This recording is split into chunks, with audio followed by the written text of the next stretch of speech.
these two men were on the same side for quite some time, not only to overthrow the former president Omar Bashir, but also in the war in Yemen, also in Darfur. So taking the decision to embark on this cycle of violence was not something that they decided at the outset. It's something which has happened relatively recently.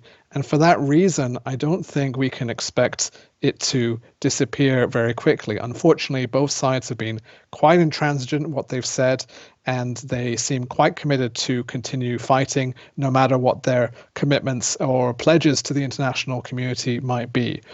So what brought us here is not only, though, this rivalry between these two individuals. I think it's important to realize that the Sudanese state has long been dysfunctional in terms of what it has done to its people.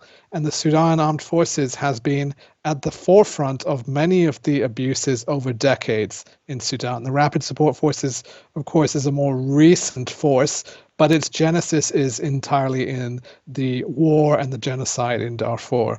And so these institutions have a long history of repression, of brutality, of violence. And that isn't something which they simply shed by cloaking themselves in the language of democracy and freedom as they are trying to do now. So I think, unfortunately, it'll be very difficult to get them to back down and to change course. It seems like they are very much committed to violence.